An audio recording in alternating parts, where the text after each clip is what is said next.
If you've ever taken a Psych 101 class, you definitely know the name John B. Watson. He's a staple in every textbook. But what if I told you the story you learned, the one about the scientific pioneer, is maybe only half the story, and maybe not even the most important half? See, there are really two stories about this guy. You've got the textbook version, a reformer who just wanted to make psychology a more rigorous science. And then there's the untold story, the story of a man who wanted to be an architect of total control. Today, we're going to dig into the version you probably weren't taught, and you'll see why it matters more than ever. All right, so first up, let's talk about the official Watson. This is the one we meet in the classroom. You could call it the polite, sanitized version of the man and his mission. So the standard narrative goes like this. Watson looked at psychology in his day and thought it was all a bit, well, fluffy. You know, all this talk about consciousness, feelings, the inner workings of the mind. You can't see it, you can't measure it. He wanted to make psychology a hard science, like physics. His solution? Just forget all that internal stuff and focus only on what we can see and measure. Behavior. It's framed as this noble quest for objectivity. Sounds reasonable, right? Yeah, about that story is such a misrepresentation, it's basically dishonest. It completely smooths over the sharp, radical, and frankly, pretty disturbing edges of what Watson was really trying to do. And this is where we get to the heart of his real ambition. See, Watson didn't just want to study behavior. He wanted to build a blueprint to control it. His goal was never to understand the human experience, it was to engineer it. And he wasn't exactly subtle about it. I mean, this quote says everything. The goal is prediction and control. Notice the words that are missing?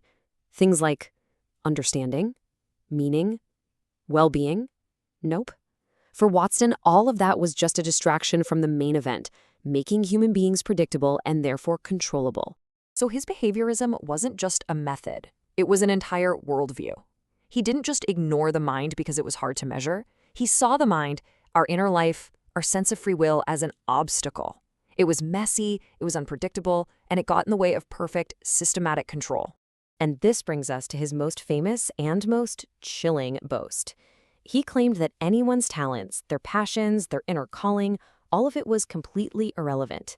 He believed he could take any baby and, just through conditioning, shape them into whatever he wanted. It's a deeply authoritarian idea when you think about it. The individual person doesn't matter, only the system's power to shape them does. Now, Watson didn't just keep these ideas in the realm of theory. Oh no, he put them into practice, first in the lab and later in the world of commerce. And the consequences were, well, profound. This is maybe one of the most infamous experiments in the history of psychology. Watson took a baby, who we now know as Little Albert, and deliberately conditioned him to fear a harmless white rat. He did this by pairing the sight of the rat with a terrifyingly loud noise. He successfully created a phobia in a child, treating his emotional life as just another variable to manipulate, with zero concern for consent or the lasting psychological damage. So after a personal scandal forced him out of academia, Watson didn't just fade away. He just found a new playground where his blueprint for control was even more welcome, the world of advertising. Honestly, it was the perfect fit. No ethics boards, just one clear goal: shaping human behavior for profit. In advertising, Watson basically wrote the playbook that's still used today. He taught companies to stop selling the product and start selling the feeling. First, you tap into a core human emotion: fear, insecurity, desire. Then you associate your product with solving that feeling. By doing that, you can bypass a person's rational mind and trigger a conditioned, impulsive purchase. He effectively turned psychology into an infrastructure for marketing.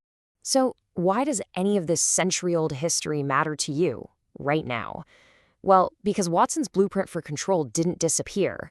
It was just refined, digitized, and embedded into the very fabric of our modern world. You see, when psychology rediscovered the mind in what's called the cognitive revolution, the field never really reckoned with Watson's legacy. Instead, his history got a makeover. His radical desire for control was reframed as just a methodological preference.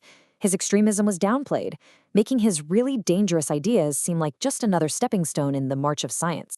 And this is where that blueprint lives and breathes today. That algorithmic feed on your phone that conditions you with unpredictable rewards to keep you scrolling, that's a direct descendant of his work. The apps designed to be addictive, they use the exact same principles he used to sell soap: bypass rational thought and trigger an impulse. These systems are all built on Watson's core belief: human behavior can be reliably controlled by engineering the environment.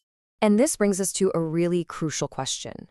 When we feel distracted or anxious, or we just can't seem to stop scrolling, the story we tell ourselves is usually about a personal failure, right?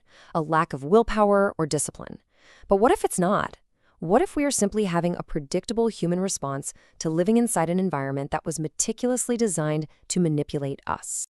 John B. Watson's blueprint isn't just history. It is the architecture of our digital lives.